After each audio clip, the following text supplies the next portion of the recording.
اجر عدیل صاحب نے اللہ تعالیٰ کا شکر ادا کیا جس نے بلی کو وسیلہ بنا کر انہیں ایک بڑے حادثے سے محفوظ رکھا۔ عدیل صاحب شہر کے بہت اونچی عمارت کے 5ویں منزل پر واقع کسی سرکاری ادارے میں کام کرتے تھے۔ وہ صحت کے معاملے میں بہت محتاط تھے اور اپنا دوپہر کا کھانا گھر سے لاتے تھے۔ ان کے دفتر کے سامنے کوریڈور کے کونے میں ایک بلی اپنے 3 بچوں کے ساتھ رہتی تھی۔ دوپہر کے کھانے سے جو بچ جاتا عدیل صاحب اسے بلی کے لیے ایک برتن میں رکھ دیتے جسے بلی اور اس کے بچے کھا لیتے۔ دفتر کا چوکیدار بھی بلی کا خیال رکھتا اور برتن کو دھو دیتا۔ بلی کے بچے ابھی چھوٹے ہی تھے کہ رمضان کا مہینہ آ گیا۔ یہ سوچ کر کہ بلی اور اس کے بچوں کے لیے کھانا کا حصول مشکل ہو جائے گا، عدیل صاحب سحری اور افطاری کا بچا ہوا کھانا بلی کے لیے گھر سے لانے لگے۔ بلی اس بندوبست سے بہت خوش تھی۔ وہ صبح سے ہی آ کر برتن کے پاس بیٹھ جاتی۔ جب وہ کھانا لا کر بلی کے برتن میں ڈال دیتے تو بلی اور اس کے بچے مزے لے کر کھاتے۔ بلی عدیل صاحب سے اس قدر مانوس ہو گئی تھی کہ جب گھر جانے کے لیے وہ لفٹ کے پاس پہنچتے تو بلی کوریڈور کے کونے سے اٹھ کر لفٹ کے پاس آ جاتی، گویا انہیں خدا حافظ کہہ رہی ہو۔ وہ بلا ناغہ بلی کے لیے کھانا لاتے۔ وہ نماز روزے کے پابند تھے۔ اسی طرح وقت سے پہلے دفتر پہنچنا اور مقررہ وقت پر دفتر سے گھر کے لیے روانہ ہونا ان کا معمول تھا۔ ان کے پاس ذاتی سواری نہیں تھی، اس لیے بس سے دفتر آتے جاتے تھے۔ ان کا گھر دفتر سے 20-25 کلومیٹر دور ایک مضافاتی علاقے میں تھا۔ رمضان المبارک کی 25 تاریخ تھی۔ عدیل صاحب نے اپنے بچوں سے وعدہ کیا تھا کہ دفتر سے واپس آنے کے بعد وہ انہیں عید کی خریداری کے لیے لے جائیں گے، لہٰذا انہوں نے جلدی دفتر کا کام سمیٹا اور عمارت سے نیچے اترنے کے لیے لفٹ کے پاس آ کر لفٹ کا بٹن دبا دیا۔ انہیں خیال آیا کہ آج بلی نظر نہیں آ رہی۔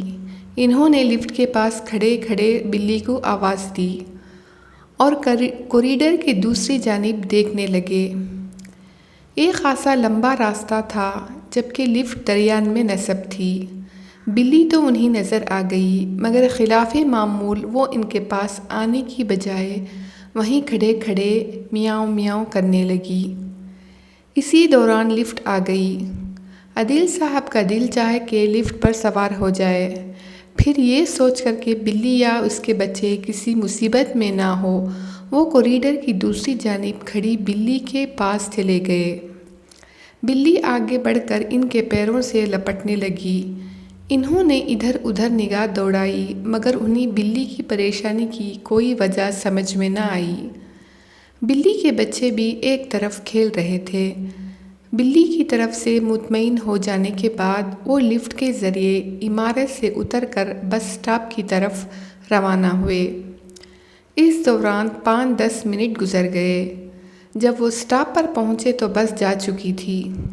دوسری بس کچھ دیر بعد آتی تھی۔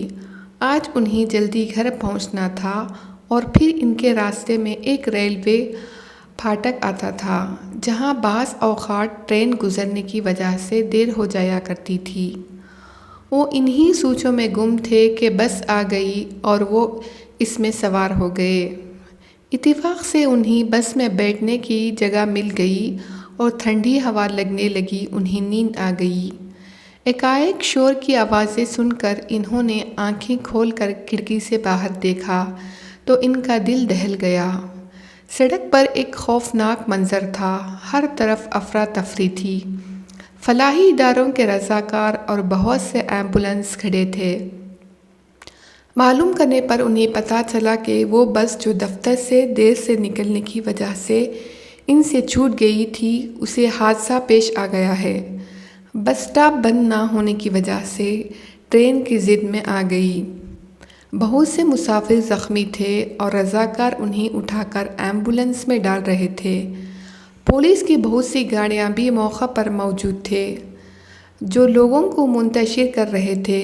اب اللہ میاں کی رضا ان کی سمجھ میں آئی کہ بلی ان کو کیوں بلا کر لے گئی تھی اور کس طرح دیر ہو جانے کی وجہ سے ان سے وہ بس چھوٹ گئی تھی۔